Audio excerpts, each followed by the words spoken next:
This is an iHeart podcast. Guaranteed human.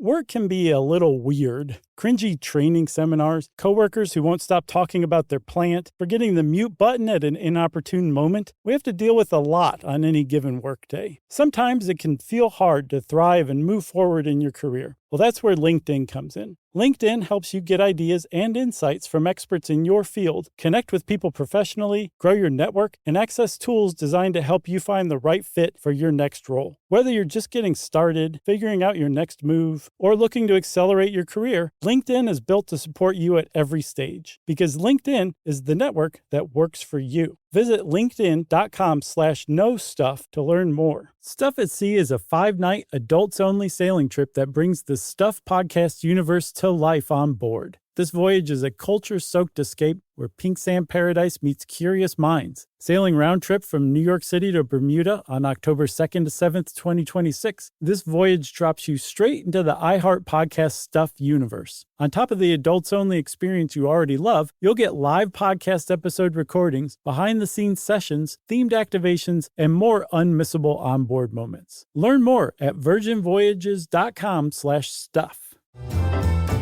Welcome to Stuff You Should Know, a production of iHeartRadio.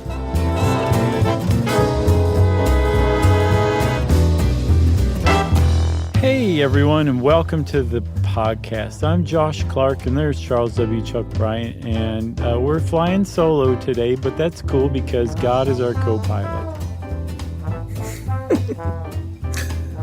That's a good one. I thought so too.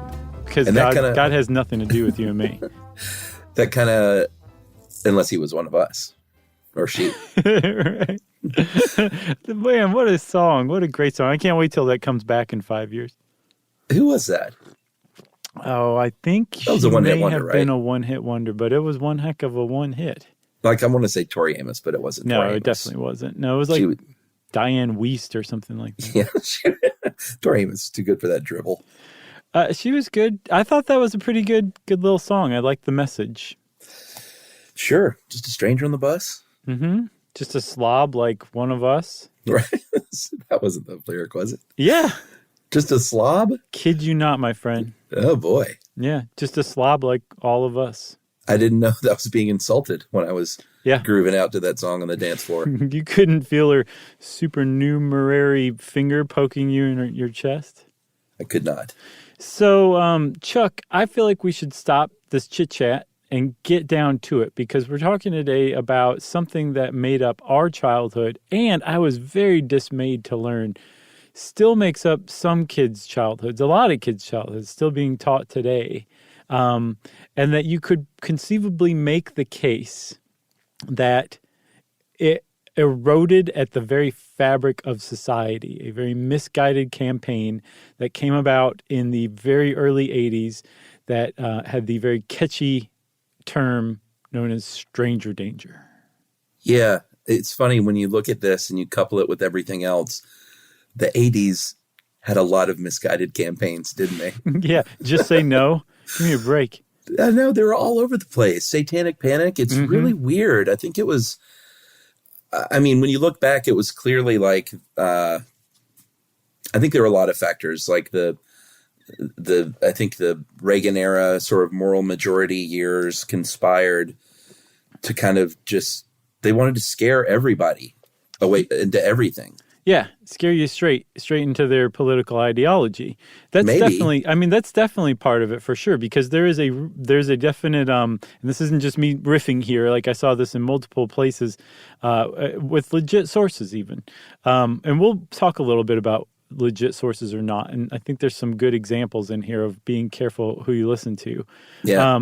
But there does seem to be like a kind of a general consensus that part of those moral panics in the 80s came from Christian conservatives who very much, and to their credit, are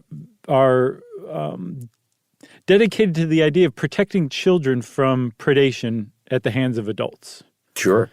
And that's where a lot of that stuff came from, but that it was really done poorly and probably overblown. And in very short order, it was not the Christian right that was leading the charge anymore. It was everybody. Everybody was involved in this kind of stuff.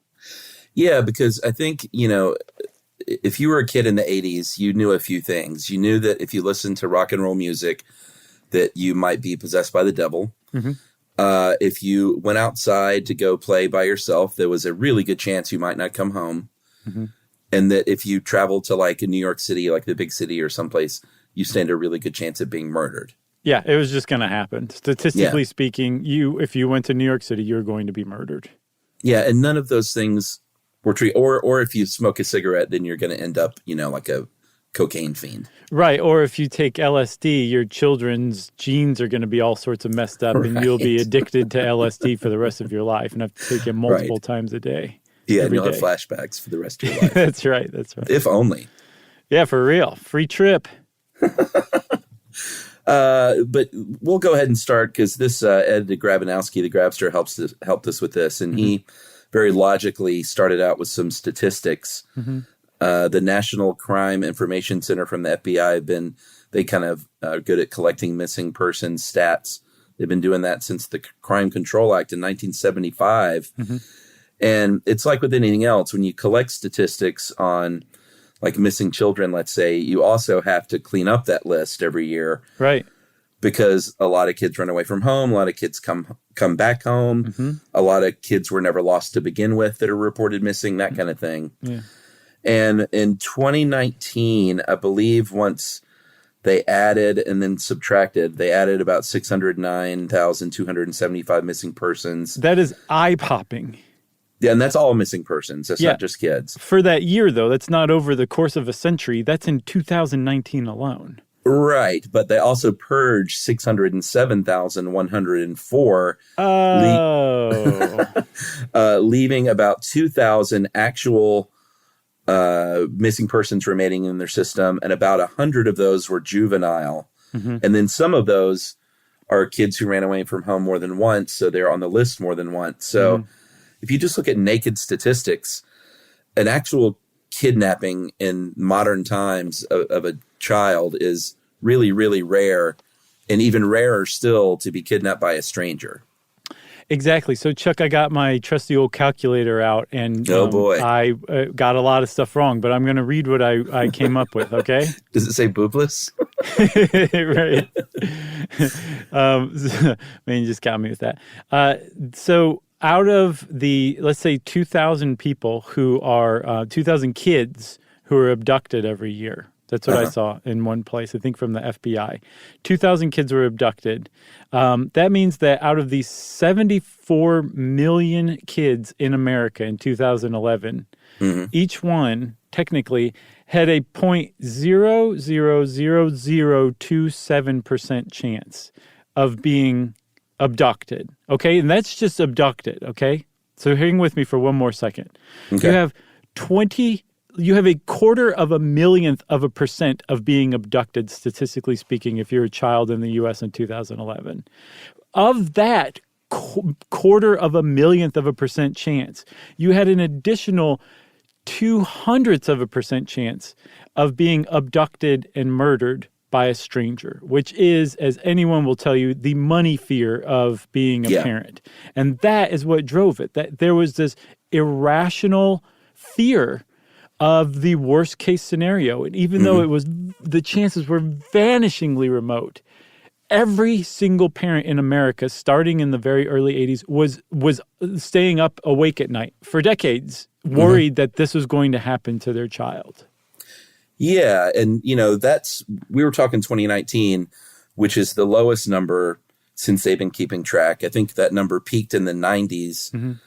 But even in the 80s, it wasn't a common occurrence. It's, these days with camera doorbells and cell phones and CCTV and house security cameras, like, obviously that kind of stuff isn't going to happen as much because it's just harder to get away with it. Yeah. And you could make a case that in the 80s it was easier and maybe happened a little more for that reason.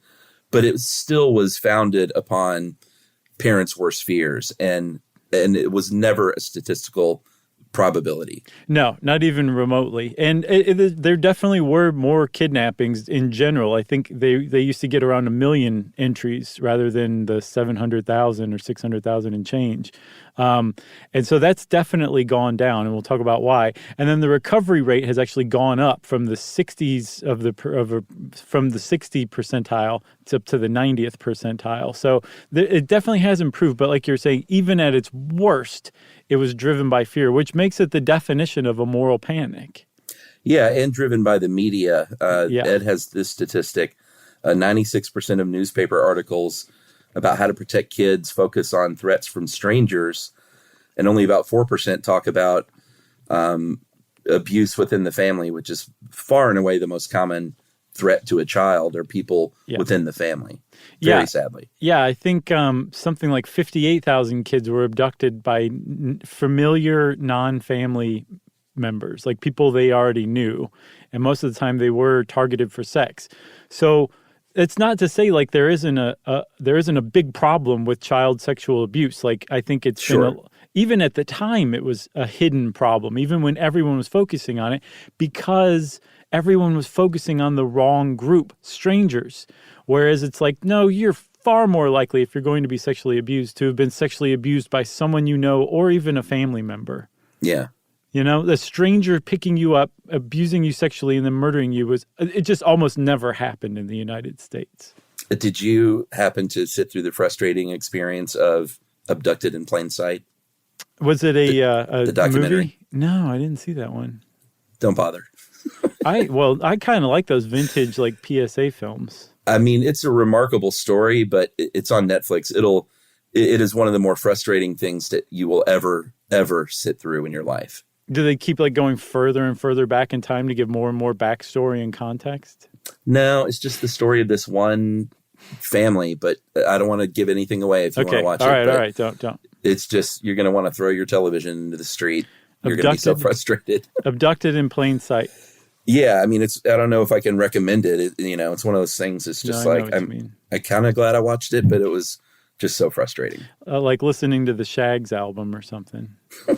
Hey, did you ever see that one after school special where Helen Hunt smokes PCP and jumps out of like the second floor window at her school?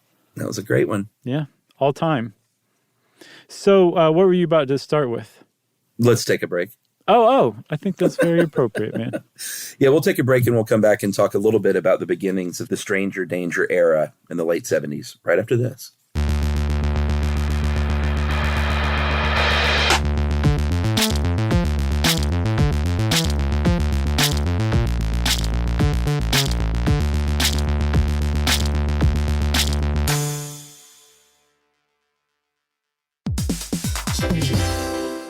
Hey everybody, we're here to talk to you about Wayfair, who believes that spaces should be functional, they should be comfortable, they should be well-designed, and they can be well-designed by you with their help. Your updated space should feel more comfortable, inviting, and practical for everyday use. And we're talking about outdoor seating. We're talking about grills. We're talking about major appliances. If you need storage solutions, Wayfair can help you out. Patio lighting, rugs, decor. It is your one-stop shop for home. Yeah. I mean, it's getting nice out, so it's time to think about living outdoors for the next few months. And Wayfair knows that outdoor furniture, it's heavy, it's intimidating to assemble. So Wayfair has stepped in and said, we're going to handle the hard part so you don't have to. That's right. You can shop Wayfair Verified, your shortcut to the good stuff. And that means their team of product specialists are going to vet everything by hand using a 10-point inspection, testing things like, quality materials, functionality, and features, and even how long it takes to build that piece of furniture. And the overall experience save time, reduce hassle, and improved convenience. Patio season is here, and these deals won't last. So head to wayfair.com right now to get your outdoor space ready for way less. That's WAYFAIR.com.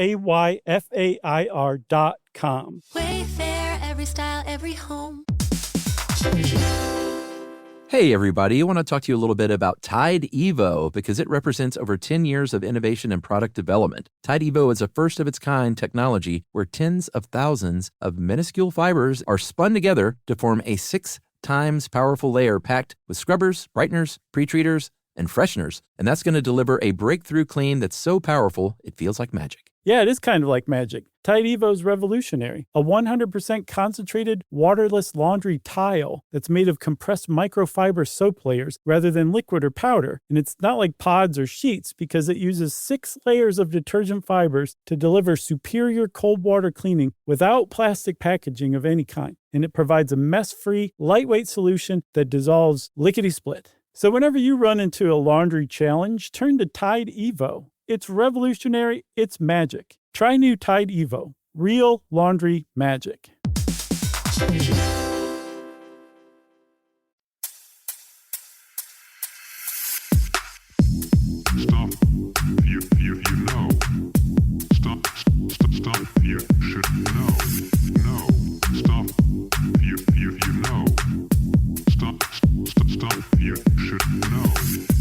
You should know. Okay, Chuck, so this is one of those rare things where you can kind of point to a moment in history where society changed. There was a sea change.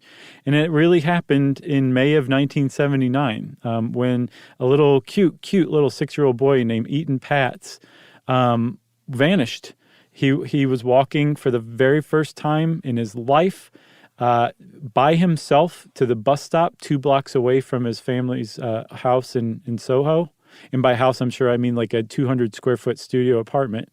Yeah, New York City. Yeah, and it was the last day of school before summer.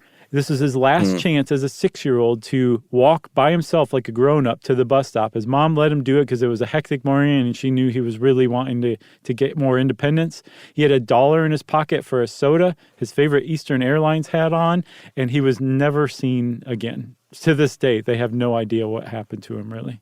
Yeah, and this was a huge news story, partially, as we'll see, because it was a little white boy who was very cute, and media heavily slants their news stories toward white people in general, white kids. Yeah.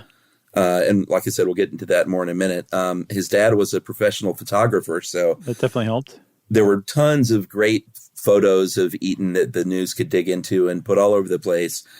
And they did. And, you know, like you said, this is one of those deals that it's the parent's worst nightmare. So when a news story gets run like this, every parent in the country is going to pick up the phone.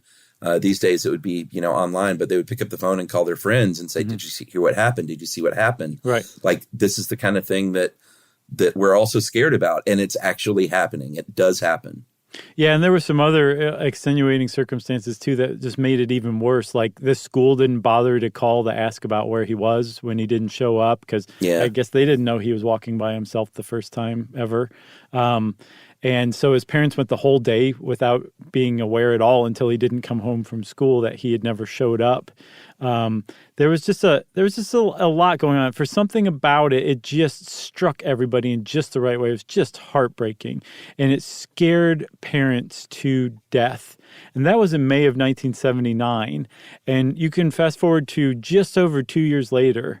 This time in Hollywood, Florida, in 1981, another 6-year-old, another cute little white kid named Adam Walsh was abducted from a Sears store while his mom shopped like 2 aisles over. He was playing like video games in the store, and his mom was doing some shopping, something that parents did all the time back then. Like, it was astounding that he was even in the same store at the mall as her. He could have been anywhere in the mall, like at that time. And he was abducted while she was just a few aisles over. And then even worse than, I think, Eaton, and this really kind of cemented, like, the Eaton Pat's disappearance wasn't a one-off. Like, we're dealing with a huge social problem now. Is that Adam Walsh's poor little head was found floating in a canal about 10 days after he went missing. And that was it. I mean, that was it. That didn't just scare parents. That scared everybody. Anyone who heard about it was now scared to death of stranger danger and abductions and being murdered by some rando who picks you up. Yeah, and if you noticed Josh earlier say we don't know what for sure what happened in the Eaton Pat's case, his body was never found. In 2012, there was a man named Pedro Hernandez who was a store clerk that worked in the same neighborhood in New York who confessed to killing him, and he was convicted in 2017. But it was a pretty flimsy case and a flimsy confession. And I think generally everyone kind of says, you know, it's not case closed. We still don't really know for sure what happened, even though there was a confession. Because there was no body that was ever found. And I don't think the parents ever felt closure like they deserved. No, for sure. And they had already previously zeroed in on another suspect named Jose Ramos, who was somebody who had a relationship with one of Eaton's babysitters and who was a pederast. And I don't know if he ever admitted to it or not, but he was never charged. But Pats has won a civil suit against him, that saying he was responsible. So two people one's been convicted and one's been ruled against. Two different people in the murder of him, even though they have nothing to do with one another. Right. So that brings us to the famous Milk Carton Kids campaign, not the amazing folk singing duo that I'm a big fan of. Oh, is that the name of a band? Yeah, it's these two guys. They're great. They sort of a Simon and Garfunkel-y Everly Brothers type of thing. So, but they like play it straight. They're not like they might be giants or something. No, I mean the music is played straight, but there is a lot of humor in their banter. Mm-hmm. But they're not like a joke band. Okay, gotcha. Hey, yeah, it's good stuff. I don't know if They Might Be Giants could be considered a joke band. Well, no, I don't mean they're a joke band. Not like Weird Al. Right. Gotcha. Oh boy, here we go with the emails. Have you ever heard his Reels polka stuff? It's great. Sure it is. Everybody loves Weird Al. Hey man, back off. His non-parody music is wonderful. Did you see the documentary? It was not a good documentary at all, but it was still really interesting about The Amazing Jonathan. I never saw that. It's very interesting in that it really kind of explores The Amazing Jonathan, but the documentary itself is not great. And the documentarian even knows it. Like part of the documentary is him struggling with figuring out how to do this right, So yeah, it's kind of there's touching nothing worse way. Than a great documentary subject being made by a C-grade documentary filmmaker. I see. There's a chance that this guy is listening right now because he looked to me like a Stuff You Should Know listener. So I'm just going to say, no, give it a shot. Well, I'm not saying this was a C-grade filmmaker, but I've seen plenty of C-grade documentaries about really great topics. That's all I'm saying. I know. So the Milk Carton Kids, not the folk singing duo. This began in Iowa, and the disappearance of Johnny Gosch in 1982 and Eugene Wade Martin in 1984. Both 12-year-olds, both newspaper boys in Des Moines, kind of spurred this campaign. I do love that Ed, dear sweet Ed, when he gave credit to the Anderson Erickson Dairy in Iowa for starting this in 1984, and he said, the only source I could find was something called, quote, Uncle John's bathroom reader, end quote. It was like, Ed, have you ever listened to the podcast before? I could just sense you going like, what, something called Uncle John's bathroom reader? What is going on here? It's like I'm in Bizarro World or something. Well, that's good enough for us. And I believe it. I think they were probably the first company to put kids on the side of a milk carton to raise awareness and say, hey, here's a picture of this kid. Here's what they look like, how tall they are, when their birthday is, some things they might, just like little clues how to identify this kid if you see him out. Some clues. There's like, they're like, put on your pirate hat because X marks the spot and we're going to go find Johnny Gosch. Here are your clues. Well, I mean, this is the best they could do pre-internet is like, for sure. What's always sitting on the table while you're having your breakfast cereal that you're staring at? Yeah, is totally. That milk carton. And it's a great idea. All of us have read the milk carton out of boredom when, there's no good cartoons on or something like that. You just kind of read this stuff. So, yeah, it made total sense. And from what I understand, yes, Anderson Erickson was the first dairy to do that. And it also makes sense that they would be the first one because they were in Des Moines, and Johnny Gosch and Eugene Martin were both abducted from Des Moines 2 years apart, probably by the same person from what I read. And so this local dairy doing this is like part of a get out the info campaign. Makes a lot of sense. I did see that a local grocery store chain was actually the first to print their images and missing info on their bags, and that Anderson Erickson probably got the idea, or somebody got the idea and went to Anderson Erickson and they said, sure. The upshot of this, they were the first producers of milk cartons. And a lot of people say, well, it was Eaton Patz who was the first kid who was on a milk carton, probably on a national level, but on a milk carton ever, it was two kids. It was Johnny Gosch and Eugene Martin, and both of them were paper boys abducted from their routes in the early morning. It was just, their stories are so sad, man. Yeah, super sad. The milk carton thing picked up again in Chicago and then California, and then, like you said, eventually became a national thing in 1985, the National Child Safety Council, which is a nonprofit they launched this nationwide campaign, and that's where Eatin' Pats probably comes into play. Right. And then it was on, a lot of stuff. It was on grocery bags and pizza boxes, and it wasn't around long, though. Like, I kind of thought it might still be a thing even, but I think it only lasted, a handful of years. And by the 90s, mid-90s, the whole milk carton thing had kind of gone away with people saying, it was successful while it lasted, but it just had its run. And then other people, of course, now look back and say, but was it really successful? And that did it lead into you finding some of these kids? And I don't necessarily think that is the only measure of success if it's an awareness campaign, but they definitely can't go back and say, well, yeah, look at this list of kids that were found because of the milk carton campaign. And actually I saw the number 3, that there are 3 named kids who were rescued and found and returned based on milk cartons, but there's only one actual name I can find. And you can find it all over the place. Her name is Little Bonnie Loman. I added the little. Her first name's actually Bonnie, not Little. And she has That'd be one a of the fun most first name for a kid, though. Little Bonnie Loman, yeah. Until you reach, middle age and you're like, oh my God.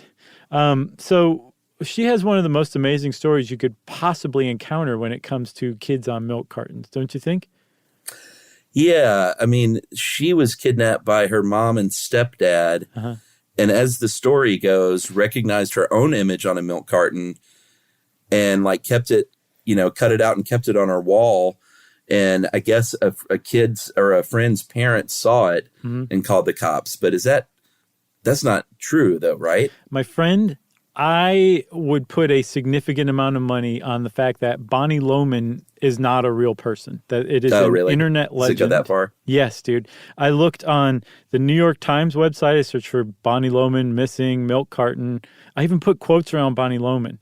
Did it on the Washington Post website. I did it on the Denver Post website. And Denver is supposedly where she was found, living, abducted by her mom and stepfather. Nothing comes up. Not even a vague reference. She's an internet legend, and we figured it out.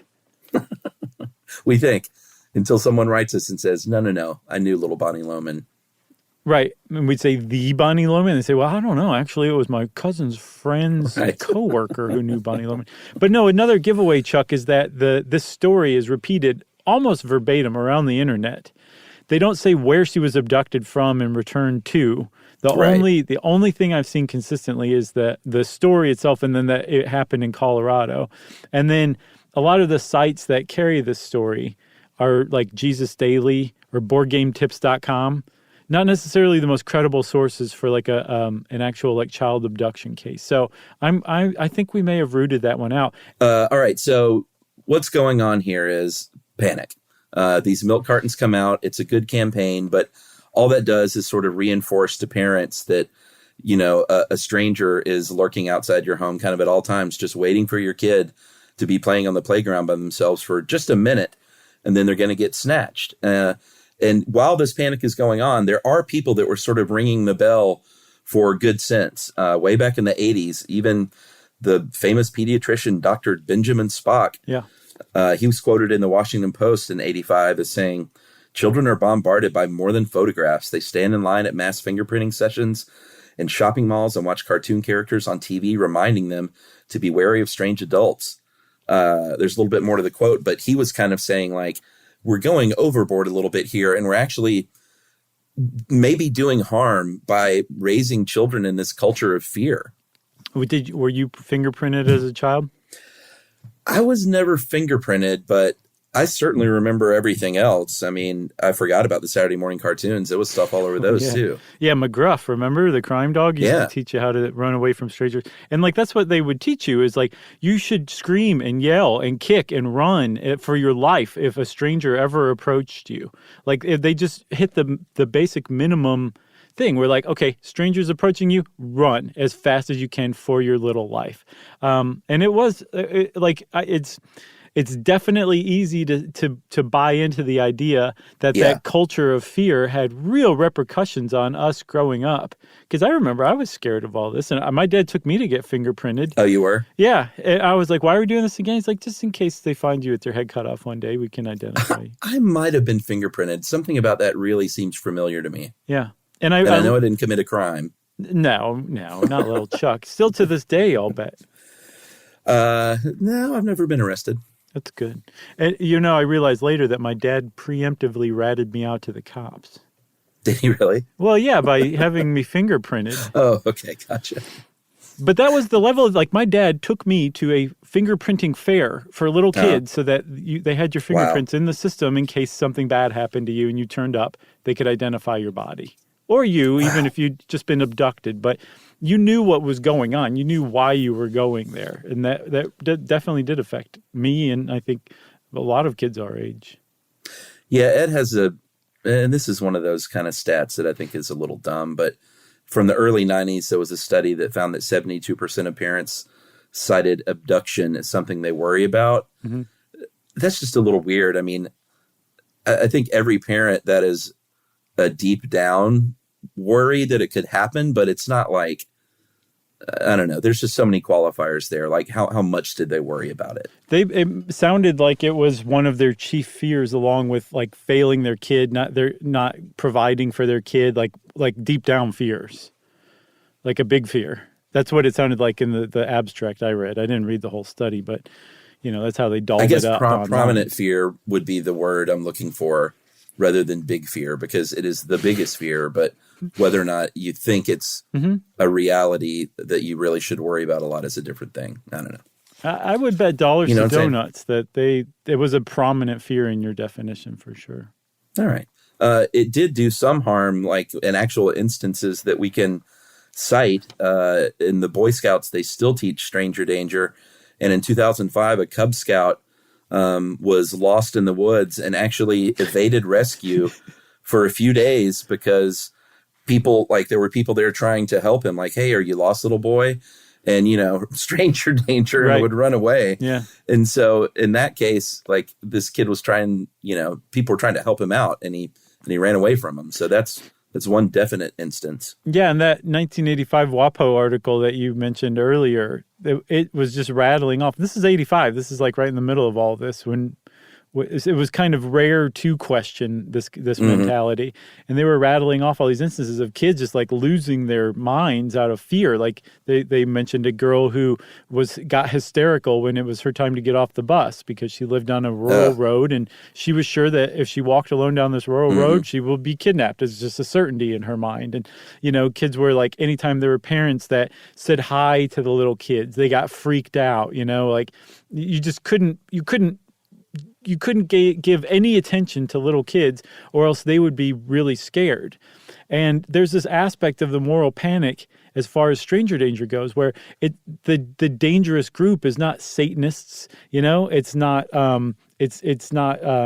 witches or something like that. It's strangers. And all of us are strangers to somebody else. So that means that everybody is under suspicion of everyone else at some point in time. We're a suspicious character to somebody who doesn't know us, and possibly a kid. And then that alters how you act around kids, and that has had over the years an impact of how adults deal with kids, and it's removed us from that it takes a village to raise a child kind of community where it's like, that's your kid, I'm not going anywhere near him, I don't even want to look at him because I don't want somebody to think I'm trying to kidnap him or something like that. And that has had a real impact on how adults deal with kids, and that is surely having an impact on how children develop in a community, in society. Yeah, didn't you find a thing where it said that men, and these days men, are more reticent to like help out a child because of that fear? Yeah, something like 67 or 70% said they would not help a kid who needed help.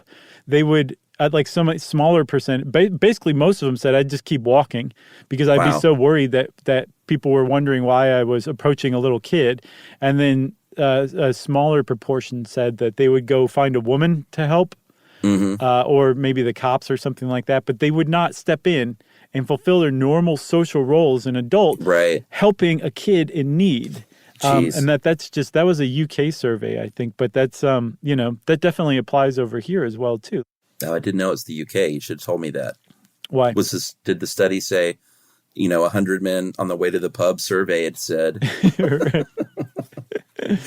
Just a little humor there, trying to lighten the mood. I liked it. It worked. All right. It also made me want a nice draft beer. Oh boy, I went to this great pub in Manchester when we did that show. That was one of my great days in England. It was so awesome. That place was on probably a 1 foot slant, that floor. Awesome. It was so old. That's awesome. I actually found a tapas place in Manchester because remember we were there for like a couple of days. Yeah. And I ate there probably like 3 or 4 or 5 times. It was so good. But I was aware that I was eating at a tapas place in Manchester. I finally hit a pub in... No, I did. I hit one in Manchester too, kind of by the venue. Yeah, they're pretty neat little places, aren't they? It's a good time. Yeah. You got to get back there. For sure. So there's something called Children's Independent Mobility, and it's a measurement of how free your kid is to move about your neighborhood and to explore things without supervision. Like, sure, walk down to the playground or walk down to your friend's house, that kind of thing. Mm-hmm. And a higher CIM is a really good thing that correlates with psychological development, with analytical skills, with motor skills. Yeah. It gives the kid just sort of more confidence and knowledge about their community. And get this, it makes kids more aware of true dangers than if you're constantly watching them. Instead of stranger danger, it makes kids more aware of like a real danger that might be out there. Like they have done studies and figured this out. Right. So we talked a lot about that in our free range children episode. I don't know if we talked specifically about that measure, but I mean, we definitely found that yes, your kid is just more well-rounded and developed if they're allowed to explore the world on their own terms. You know, within reason. Nobody's saying like, let your kid play with flaming knives or anything like that. But like we did. We've really, exactly.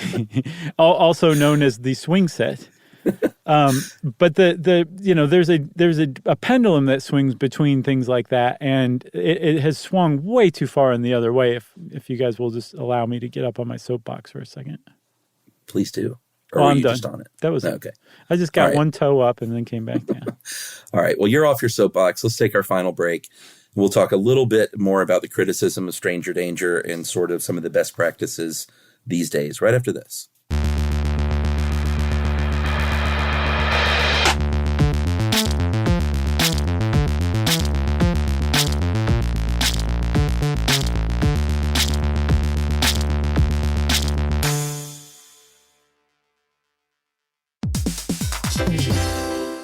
Hey, everybody. I want to talk to you a little bit about Tide Evo because it represents over 10 years of innovation and product development. Tide Evo is a first-of-its-kind technology where tens of thousands of minuscule fibers are spun together to form a 6 times powerful layer packed with scrubbers, brighteners, pre-treaters, and fresheners. And that's going to deliver a breakthrough clean that's so powerful, it feels like magic. Yeah, it is kind of like magic. Tide Evo is revolutionary. A 100% concentrated, waterless laundry tile that's made of compressed microfiber soap layers rather than liquid or powder. And it's not like pods or sheets because it uses 6 layers of detergent fibers to deliver superior cold water cleaning without plastic packaging of any kind. And it provides a mess-free, lightweight solution that dissolves lickety-split. So whenever you run into a laundry challenge, turn to Tide Evo. It's revolutionary. It's magic. Try new Tide Evo. Real laundry magic. Stop. You know.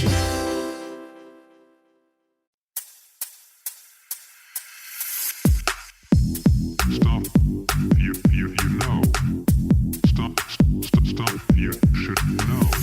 No. Stop. You know. Stop. You should know. Stop. You should know.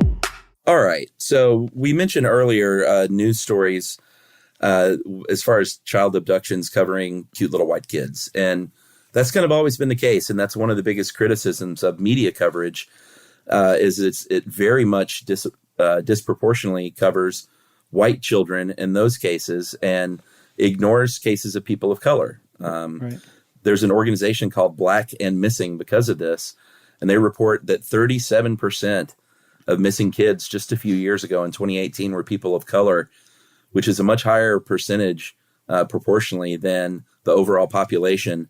But you're not hearing about this stuff in the news like you would if it was, the pageant queen. Right, exactly. And it's just, the statistic kind of gets it across pretty clearly. Yeah, so what we're not saying is that there is no risk to your kid being abducted by a stranger. It obviously happens because we do see it on the news.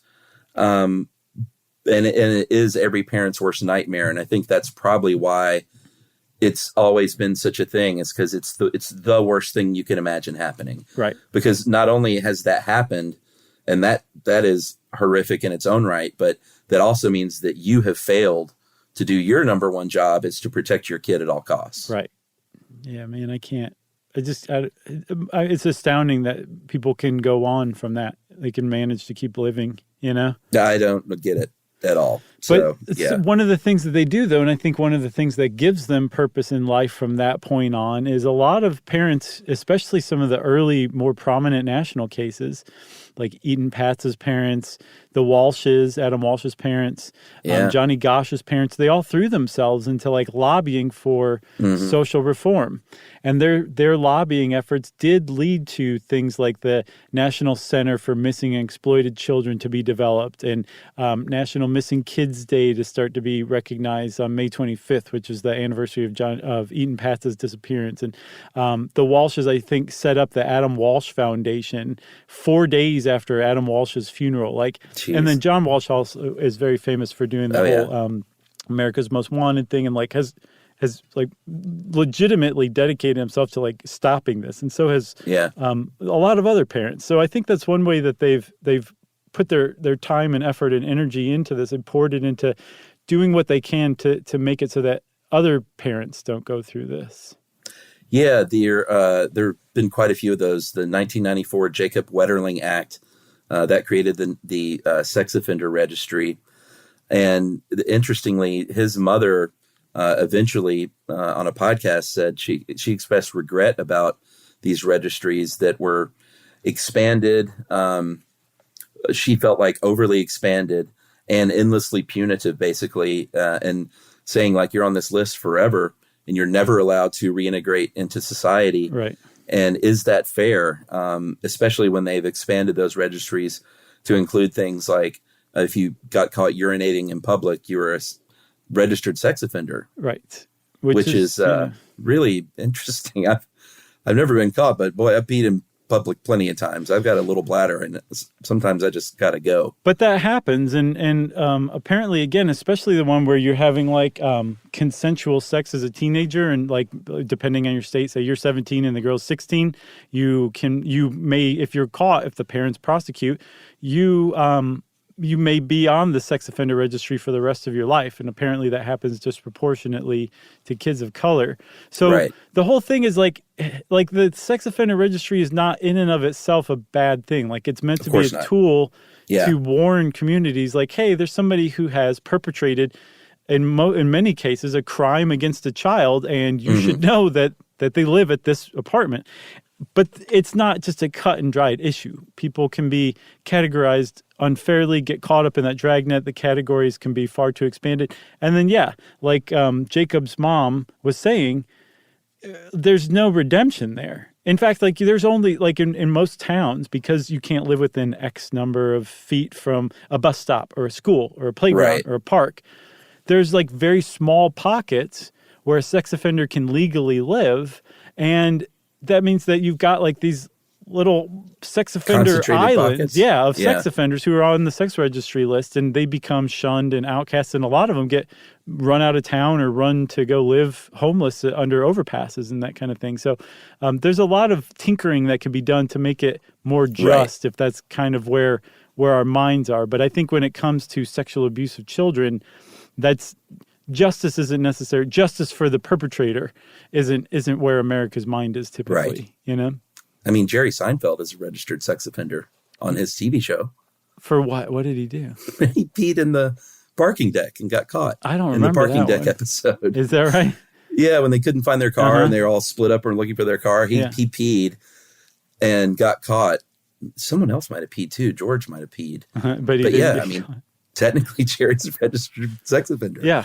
On the TV show Seinfeld. So, like, I mean, that's a good example of how it could be made better. But the point, the upshot of the whole thing is that there is there is a need and a desire to protect kids, and that's great. And we should be putting our efforts toward that, but we can figure out how to direct it more smartly, I guess. And in doing so, help kids more effectively, you know? Yeah, and the UK is a good example. They have a campaign, instead of like a stranger danger, it's called Clever Never Goes, which it doesn't jump off the page as self-explanatory at first as an American. But the point of it is like, not every adult is waiting to kidnap you. Go to someone with a uniform or a badge, even if that's like a store clerk or, you know, a nurse. It doesn't even have to be a cop walking the beat. If you feel like you're in trouble or something like that, you can approach responsible adults. And the idea Clever Never Goes is never go anywhere with a stranger, because that's how they operate, which is, hey, get in my car because I have a cool cartoon playing at my house, that kind of thing. Right. Like, never, ever go somewhere with a stranger. Clever Never Goes. And speaking of the UK, I saw something, Chuck, that I thought was a little surprising. So they used to have this cartoon PSA for kids called Charlie Says, and this cat would keep his little human friend out of danger by like going ballistic when the kid did something dangerous. And there was a 1973 PSA about stranger danger, about not going with strangers. Oh, really? So this is, almost a full decade before the U.S. was even tuned into this stuff. The UK were already scaring their kids. Good for them. Yeah. I think we got to talk about the Amber Alert, because this is sort of the smarter version of the milk carton kid. And it actually works. This is named for the very sad case of Amber Hagerman, who was kidnapped and killed in 1996. And Amber Alerts started going out to initially to nearby radio stations. And now, thanks to the ANS, the alert notification system, you're going to get that on your phone. You might get that on your weather radio. You might get that if you're driving down the highway. That's a big one. These, sort of electronic highway signs. Those are huge, because they can actually say, there is a brown Ford Taurus with this license plate somewhere on this road within the last hour. And I believe they have caught close to 1,000 or recovered close to 1,000 kids thanks to the Amber Alert system. So it's pretty effective. And those electronic billboards that they have on highways can now flash like their picture too, along with the other stuff. And supposedly, from people who are in that industry of recovering children who are missing or abducted, say that the number one, far and away, best way to recover a kid safely is to get their picture out far and wide immediately after they go missing. And that's now kind of a big retroactive criticism of the milk cartons, is that, they're circulating these kids' pictures often years after the abduction, and they probably don't look anything like those pictures anymore, and like the trail's gone cold. And the idea that doesn't mean that pictures don't work, it's just the timing of the pictures is paramount. Yeah, I mean, man, nothing is more sad than when you read a story of the kids that there's never closure. And the parents just never know what happened. Never a body, never a confession. Yeah. It's just my kid disappeared 37 years ago, and we don't know anything. It's just, man, it's hard to even read those stories. Yeah. I can't think of anything much sadder than that, man. I do have one other thing, too. I saw also, in addition to that Clever Never Goes, that people are teaching their kids now. They're kind of focusing more on how, like, what abuse is like what sexual abuse is like. So inappropriate touching. They're teaching kids that, like, they're in charge of their own bodies, and they don't have to let somebody. Dude, and preschool. Makes total sense, because it's more laser focused into the actual danger that kids can face, which is sexual abuse. Because apparently we do have an enormous sexual abuse problem. The problem is we've been looking at strangers and ignoring the fact that it's almost always a family member or somebody that the kid knows.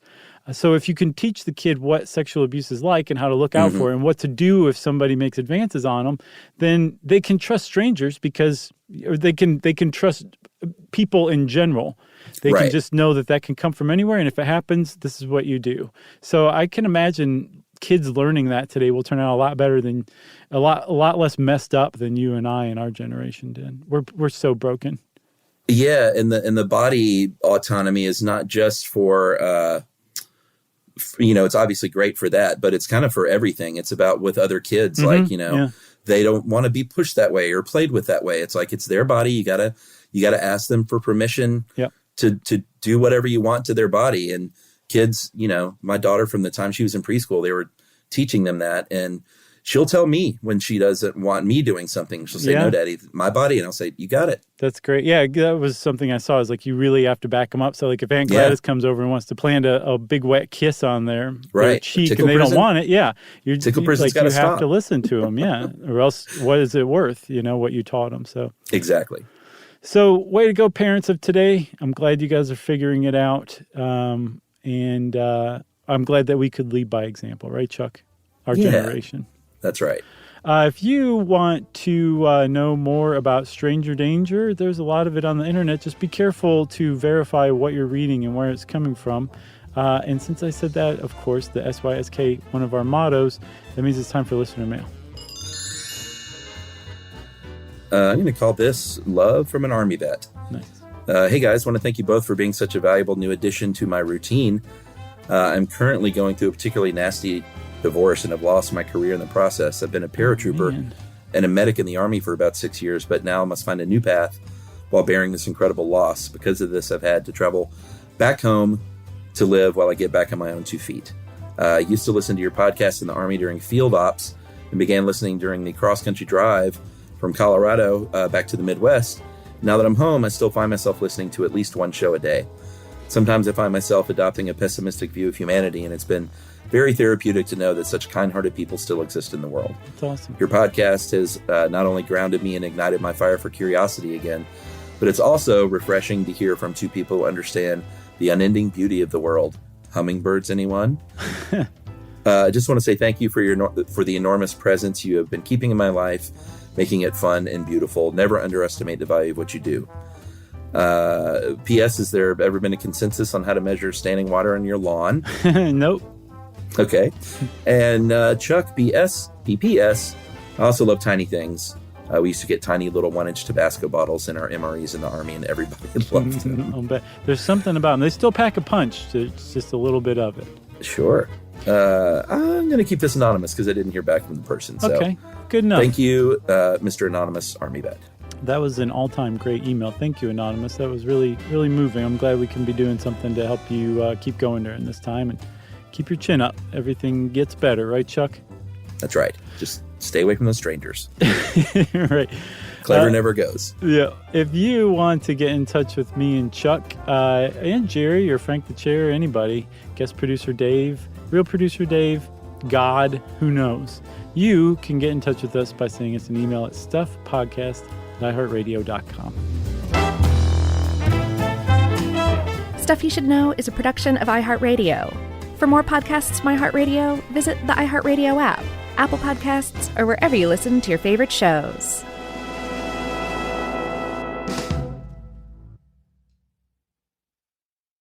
You could be adored by everyone and still completely ignored by your cat. Trust me, I know. But if you feed your cat Sheba, you can go from being ignored to truly adored in 12 days guaranteed or your money back. Sheba has a full menu of products, appetizers, entrees, treats, even a kitten's menu. It's so cute. So Sheba has a product for even the pickiest eater. Like Sheba Puree, it's made with bone broth, they are chef-inspired flavors, it's got a smooth and creamy texture that cats love, and contains no corn, wheat, soy, or artificial flavors. It's food that your cat's gonna love. To learn more, check out Sheba.com. That's SHEBA.com. If audiobooks are your thing and you've been meaning to listen to more of them, you should check out a podcast called Earsay, the Audible and iHeart Audio Club, hosted by Cal Penn. Each episode spotlights standout audiobooks on Audible across all kinds of genres: sci-fi, comedy, romance, thrillers, and more, with Cal talking to guests who help break down what makes each story worth listening to. It's a fun, easy way to discover your next great audiobook. Check out Earsay on the iHeartRadio app, Apple Podcasts, or wherever you get your podcasts. This is an iHeart podcast. Guaranteed Human.